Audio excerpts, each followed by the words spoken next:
Onoonya otya era n'ozuula omuntu omutuufu ng'omugye ku social media. Abantu bangi banyooma Facebook, Instagram, Twitter wamu ne YouTube nti abaliyo bonna bafere, naye njagala nange okubuuza gwagikozesa oli mufere? Waliyo abantu bangi nnyo abakufaanana abanoonya abaagalwa baabwe naye nga babajja ku social media. Mu Bayibuli abantu basinkananga ku luzzi, naye olwaleero onoosisinkana otya omuntu ku luzzi ng'alina taapu mu nnyumba ye, ali mu kikomera, avaayo na mmotoka? Ekirungi ky'omuntu oyo alina essimu ne laptop, ekitegeeza nti ku online kwali. Kati ekirungi kya social media ekuŋŋaanya buli muntu yenna, omufere, atali mufere, omusumba, omusamize, azze okunoonya bizinensi, azze okunoonya omukyala, nazze okunoonya omwami. Kati kibeera eriggo gikozesa mu ngeri yonna gy'obeera oyagadde ogikozesaamu, nga leero bwe tugikozesa okubuulira enjiri. Kati naawe ozuula otya omuntu omutuufu ng'omugye ku online? Kye tugenda okuddamu olwaleero.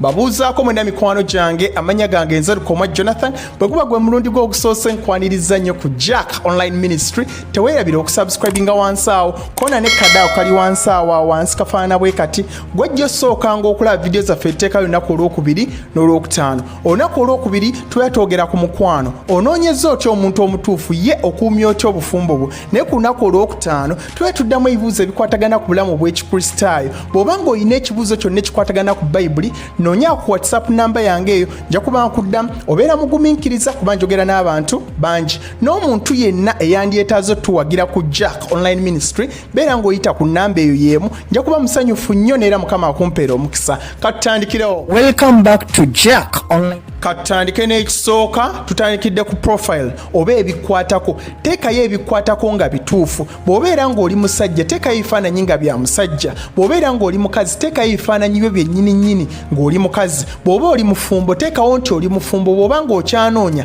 teekawo nti oli singo. Omuntu anajja ng'ali singo ye ng'anoonya mukyala wakuwasa, ajja kukulaba nti nno oli singo. Naye bw'olowooza nti nno akanneekweke kubanga saagala abafere bandabe, kati obeera weekwese bafere, naye ate n'abo abantu abanoonya obeera obeekwese. Kati amaaso go gajje ku bafere, obeere ng'oguddewo oluggi n'eri abo abatuufu abanoonya. Bw'oteekayo ekifaananyi ky'omwana wa ssengaawo, kati omuntu omutuufu najja ne mutandika okunyumya nga ye yeegomba mwana wa ssengaawo, bwe munaatandika okunyumya n'otandika omuweereza ebifaananyi by'ebituufu, ayinza okuyita omufere n'obeera ng'osubiddwa. Kati teekayo ebikwatako nga byebyo byennyini ebituufu ebikwatako.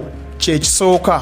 Ekyokubiri, bireka abantu bonna babirabe. Kyentegeeza, tobiteeka mu private wabula public. Oyinza okupostinga akantu, omuntu n'akasharinga, eyo ye wava omuntu ayagala okutegeera ebisinga ebikwatako, n'akwata ku profile yo n'atandika okunoonyerezaako, agenda okuzuula nga bintu bingi nnyo bimukwatagana. Oba oli mulokole naye mulokole, agenda okulaba ng'oli singo naye ali singo, agenda okulaba ng'emboozi gy'onyumya oba olunda enkoko wazipostingako, n'agamba wange katutandikire ku nkoko kubanga nange nunda enkoko. Nga mutandika okwogera emboozi ey'enkoko, mwogera enkoko, mugenda okulaba nga muvuddemu ekintu eky'amakulu. Kati okweka bikwatako kubanga social media yo eriwo okukwataganya bantu, eriwo okugabana ndowooza yo nansi yonna. Kati okweka bikwatako, nkiddamu, tokweka bintu bikwatako.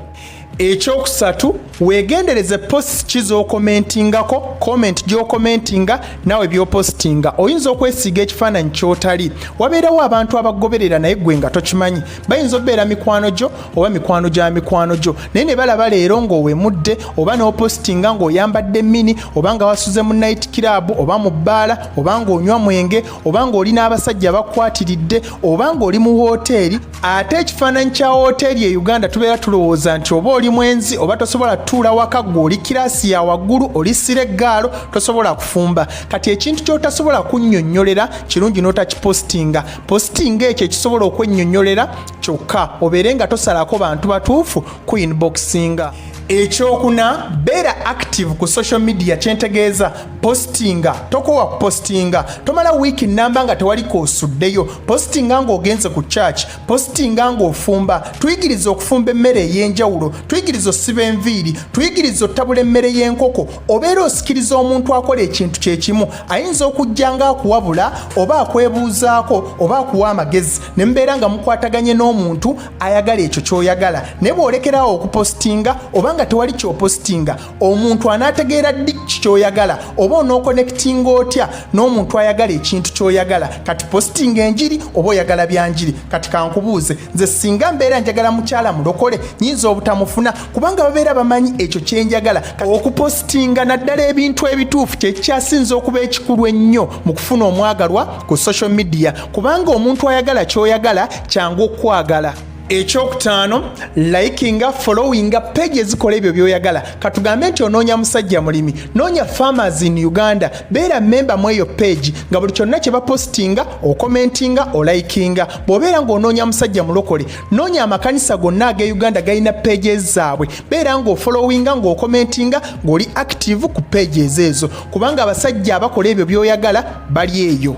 Ekyomukaaga kino kikulu nnyo kankyogere nampola katugambe otandise okufollowinga page eyo oba yabalokole oba yabalunzi kati bakuweereza notification nti bataddeyo post empya ky'oba okola gendayo mbwangu sooka ostadinga post eyo gitunulire bulungi gitegeere genda wansi mu comment section buuza ekibuuzo eky'amagezi oba teekawo comment nga y'amagezi nnyo ng'esobola osikiriza abantu ogisoma n'okuriplayinga oba okuddamu ekibuuzo ekyo kiyinza osikiriza omuntu omutuufu okwata mu linnya lyo najja n'akunoonyerezaako ebikwatako kati bw'atuukayo nga page yo teri mu private ng'eri mu public n'alaba byonna bye wapostinga oba oliawo nga bikwatagana n'ebibye omanye ekiddako atandika ku inboxinga okwongerezaako oba okuddamu ekibuuzo kiri oba okukomentinga ku bino byennyini bye wapostinga obeera toyiseemu.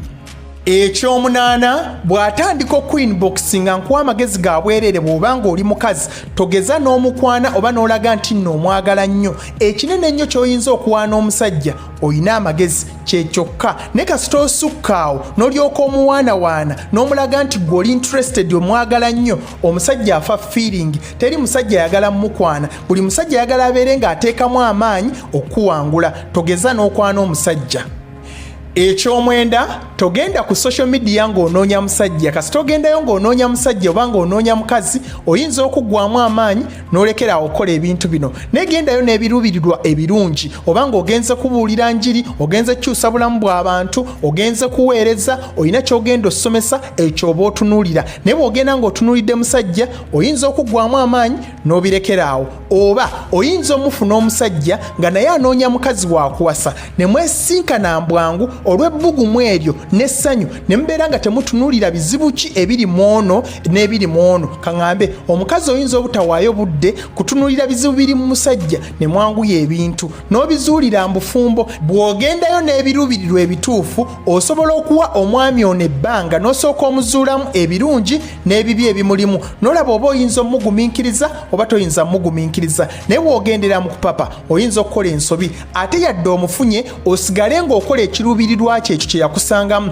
oba ng'opostinga ebyenkokozo sigala ng'ozipostinga kubanga byebyo ebyamusikiriza okujjambulamu bwo sigala ng'obikola. Eky'ekkumi ate era kyekisembayo kyekisinga obukulu naye nga tunnabagenda mu kyakkumi sooka onteekere wansi mu comment section ng'olowooza omuntu azuula atya omuntu omutuufu ku social media kubanga kwebali. Ekyokubiri teweerabira okukwata wansi mu ka description box wansi awo kafaanana bwe kati wansi ntaddewo link za video 3 esooka engeri gy'oyinza okutegeeramu omuntu akufera ku online eyokubiri engeri gy'oyinza okuzuulamu omuntu akwagala naye nga muli ku social media eyokusatu engeri gy'oyinza okukuumamu omukwano ogwa social media. Kale eky'ekkumi tokkiriza bintu byonna byagamba tokkiriza byonna byolaba okujjako ng'omaze okukinoonyerezaako n'okikakasa beera ng'onoonyereza ku buli kyonna kyagambye okutuukawo omuwa bwesigwa obujjudde.